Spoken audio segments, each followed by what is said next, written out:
Hello साथियों, welcome to my YouTube channel. आज हम क्या करेंगे, जो एनसीईआरटी फिजिक्स का जो है सेकंड पेपर है, उसका बहुत ही मोस्ट इम्पॉर्टेंट प्रश्न है। हाइगेंस की द्वितीयक तरंगिकाओं के सिद्धांत पर प्रकाश के परावर्तन की व्याख्या। भाई ये क्वेश्चन जो है हर साल रिपीट होता है, इसलिए इस क्वेश्चन को समझना बहुत ही ज़रूरी है।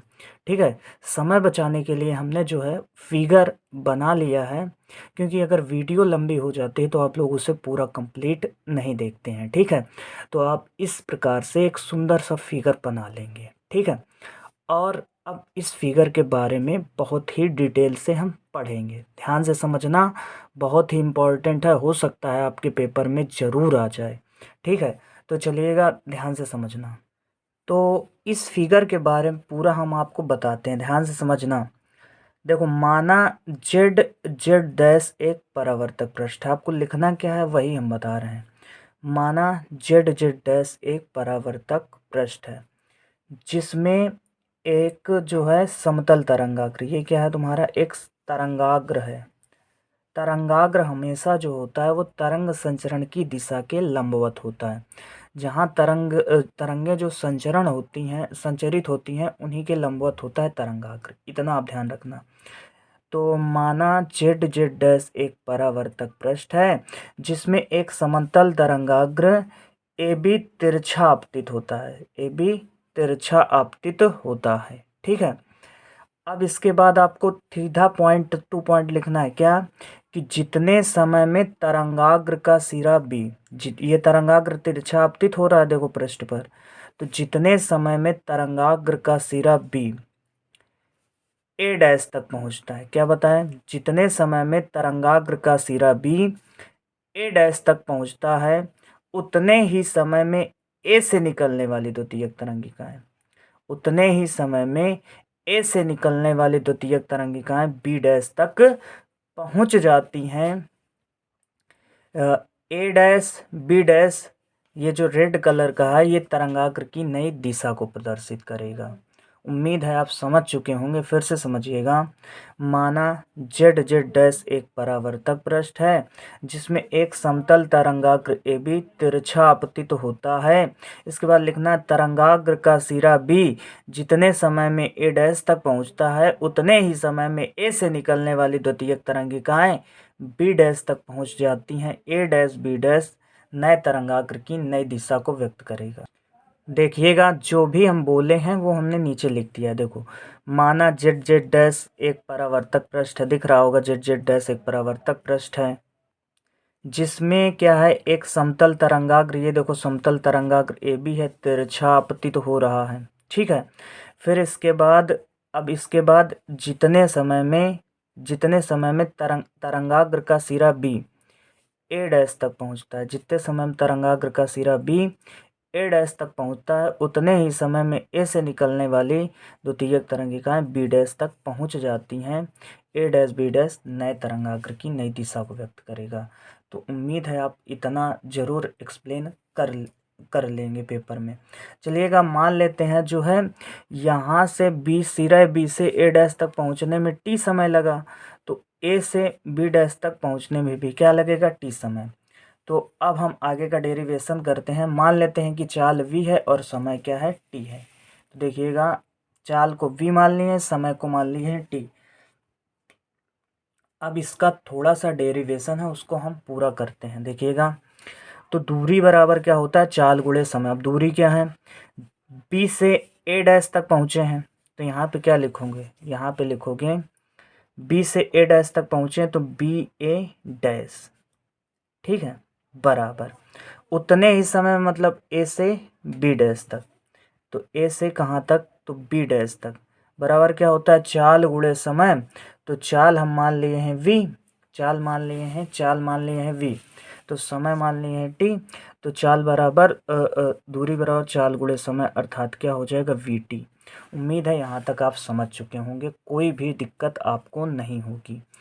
अब चलिएगा, इसका थोड़ा सा डेरिवेशन है, उसको हम कर देते हैं, आप ध्यानपूर्वक समझना। आपको देखना है कि आर वाला ये वाला जो कोण है वो किस त्रिभुज के अंतर्गत आ रहा है और ये जो आई वाला कोण है ये किस त्रिभुज के अंतर्गत आ रहा है। तो आप यहाँ से देखेंगे कि ये जो ए डैश बी, ये जो आपको त्रिभुज दिख रहा है ना, ये वाला यहाँ से यहाँ तक, इसके अंतर्गत आपका आई कोण आ रहा है। ठीक है, तो हम लिख लेते हैं त्रिभुज ए बी ए डैश में। अब आप लोग पूछेंगे कि सर जी ये आई, ये 90 माइनस आई, ये सब कहाँ से आ गए हैं। तो इसको सबको हम बताते हैं, ध्यान से समझिएगा। हमारा ये पृष्ठ का बिंदु ए था, इस पे हमने एक अभिलंब खींच दिया। ए डैश था, इस पर भी हमने लंब खींच दिया। अब ध्यान समझना, तो ये वाला आपका क्या है, तरंग संचरण की दिशा है और ये आपका क्या है, तरंगाग्र है। ध्यान से समझिएगा। तो बीच में हमने अभिलंब खींच दिया है, तो ये है आपतित किरण। ये कौन सी किरण है, तो ये जो आती है उसे आपतित किरण कहते हैं। ये आपतित किरण हुई और ये अभिलंब हुआ, तो बीच में कौन सा कोण बनता है, तो बीच में बनता है आपतन कोण, जिसे हम क्या कहते हैं, जिसे हम कहते हैं आई। उम्मीद है यहाँ तक समझ गए होंगे। अब ये जो है ये तुम्हारा क्या है, तरंगाग्र। तरंगाग्र हमेशा पृष्ठ पर जो है लंबवत आपतित होता है। तो ये जो पूरा जो एंगल है यहाँ से लगा के यहाँ तक, वो तुम्हारा 90 है। ये जो पूरा एंगल यहाँ से यहाँ तक है वो क्या है, 90। अगर ये 90 है तो हमको ये वाला एंगल चाहिए, ये वाला एंगल। तो ये वाला क्या हो जाएगा भाई, 90 में ये इतना एंगल घटा दिया जाए, मतलब इतना एंगल अगर हम 90 में से घटा देते हैं तो ये क्या हो जाएगा, 90 माइनस आई, क्योंकि संचरण की दिशा और तरंगाग्र जो होते हैं 90 अंश का कोण बनाते हैं। तो ये 90 माइनस का आई हो गया। उम्मीद है यहाँ तक समझ गए होंगे आप। अब चलिएगा, हमें जो है ये वाला एंगल चाहिए, ये वाला एंगल चाहिए। अब ये वाला एंगल कैसे निकालेंगे, तो ध्यान समझिएगा। इतना यहाँ से लगा के यहाँ तक का जो कोण होगा वो कितने अंश का होगा, 90 अंश का। कितने का होगा, 90 अंश का। तो हम क्या करेंगे, 90 माइनस आई है, तो हम 90 में से पूरे में से घटा देंगे 90 माइनस आई। क्यों, क्योंकि आपको पता होना चाहिए, आपको क्या पता होना चाहिए कि पूरा यहाँ से यहाँ तक का एंगल 90 बनेगा। तो 90 में से हम इतना अगर घटा देते हैं, हमें ये वाला कोण पता चल जाएगा। चलिए घटा लीजिए, तो 90 माइनस का 90 और प्लस का आई, 90 से 90 कैंसिल हो जाएगा, तो क्या आ जाएगा, आई। उम्मीद है ये आई निकालना आपको समझ में आ गया होगा। उसी प्रकार अब देखिएगा, ए से निकलने वाली, ए डैश से फिर से द्वितीयक तरंगिकाएँ निकली हैं। यहाँ से ए से क्या निकली हैं, द्वितीयक तरंगिकाएँ फिर से निकलनी हैं। तो ये बीचों बीचों अभिलंब था और ये अपवर्तित किरण है, तो बीच में कोण बनेगा, वो उसको क्या कहेंगे, अपवर्तन कोण। तो ये आर हो गया। और ये पूरा तरंग संचरण की दिशा के लंबवत होता है, तो ये तुम्हारा क्या हो गया, 90 माइनस का आर। ये क्या हो गया भाई, ये आर है, तो ये वाला क्या हो गया तुम्हारा, 90 माइनस का आर। ध्यान से समझ गए। अब ये जो पूरा यहाँ से यहाँ तक का एंगल होता है वो होता है 90। ये यहाँ से यहाँ तक जो है 90 का कोण तो बनेगा। तो ये इतने कोण में से, ध्यान समझना, इतने एंगल में से आप क्या करोगे, इतने को घटा दोगे। फिर से इतने एंगल में से इतने को घटा दोगे तो आपका आ जाएगा, अर्थात 90 माइनस का 90 माइनस का आर। ठीक है, तो यहाँ 90 माइनस का 90 और प्लस का क्या हो जाएगा, आर। उम्मीद है ये आर भी निकालना आपको आ गया होगा। जो संचरण की दिशा के लंबवत तरंगाग्र होता है, ये तरंगाग्र जो होता है वो लंबवत होता है, समझ गए होंगे आप। तो देखिएगा, इसमें हम साइन थीटा लगाएंगे। तो साइन थीटा बराबर आपको पता होना चाहिए क्या होता है, साइन थीटा बराबर होता है लंब बटे कर्ण। क्या होता है, लंब बटे कर्ण। साइन थीटा बराबर होता है लंब बटे कर्ण। धीरज यार। तो साइन थीटा बराबर होता है लंब बटे कर्ण। तो साइन थीटा इतना कितना है, इसके सामने वाला कोण क्या होता है, लंब। तो साइन थीटा यानी आई है, तो आई के सामने वाला कोण क्या होगा, लंब। तो इसके सामने वाला जो भुजा होगी वही लंब कहलाएगी। तो बी से ए डैश, यानी बी ए डैश क्या है तुम्हारी, लंब।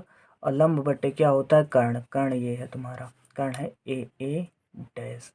उम्मीद है यहाँ तक समझ गए होंगे आप। तो साइन आई बराबर निकालोगे तो बी ए डैश। तो बी ए डैश का अर्थ क्या है, बी से चले हैं कहाँ तक, तो ए डैश तक चले हैं। तो हमने दूरी तो निकाल ही ली थी, बी ए डैश हो चाहे ए बी डैश हो, होता है वी टी। तो वी टी अपॉन क्या हो गया तुम्हारा, ए डैश। ठीक है, फिर आप सेकंड इसको जो है समीकरण नंबर फर्स्ट डाल दीजिएगा। अब इसके बाद कोण आर कितने में आ रहा है, देखिएगा कोण आर इतने में आ रहा है। तो ये किस त्रिभुज के अंतर्गत आएगा? A B dash A dash में। तो लिखोगे त्रिभुज A B dash A dash में साइन थीटा बराबर क्या होता है? तो साइन आर बराबर, इसके सामने वाली भुजा क्या होती है? लंब। इसके सामने वाली भुजा क्या होती है? लंब। तो लंब हुई तुम्हारी ए बी डैश, लंब क्या हुई? ए से B dash, A B dash, और बटे कर्ण क्या हो गया? A dash. तो यहाँ से साइन आर बराबर क्या हो जाएगा? ए बी डैश कितना है आपका? तो ए बी डैश का हो चाहे जो भी कहो वी टी ही है, तो वी टी अपॉन क्या हो गया तुम्हारा? ए डैश। उम्मीद है यहाँ तक समझ गए होगे। इसको समीकरण नंबर 2 मान लो। अब यहाँ पर आप क्या लिखोगे? समीकरण नंबर 1 व 2 से, समीकरण नंबर 1 व 2 से। तो 1 व 2 में देखिएगा लेफ्ट साइड बराबर, राइट साइड बराबर है दोनों की, एक साइड बराबर है तो वो वाली साइड भी बराबर होगी, लेफ्ट भी बराबर होगी, यानी साइन आई बराबर साइन आर। तो साइन से साइन कंपेयर हो जाएगा, अर्थात कोण आई बराबर क्या हो गया? कोण आर। यही तो होता है प्रकाश का परावर्तन का जो जो प्रकाश का परावर्तन का नियम होता है कि आपतन कोण का मान किसके बराबर होता है? परावर्तन कोण के मान के बराबर होता है। तो यहीं पर आप थोड़ा सा नोट पॉइंट में लिख दीजिएगा क्या बोले दे रहे हैं कि यहाँ पर आपतन कोण का मान परावर्तन कोण के मान के बराबर आ रहा है, अतः हाइगेंस का द्वितीयक तरंगिकाओं का सिद्धांत प्रकाश के परावर्तन की व्याख्या करने में सफल रहा। उम्मीद है ये वाला जो है वीडियो आपको बहुत ही अच्छे से समझ में आ गया होगा। अगर ये वीडियो आपको पूरी तरीके से समझ में आ गया हो तो चैनल को सब्सक्राइब और लाइक और शेयर ज़रूर कर दीजिएगा। धन्यवाद।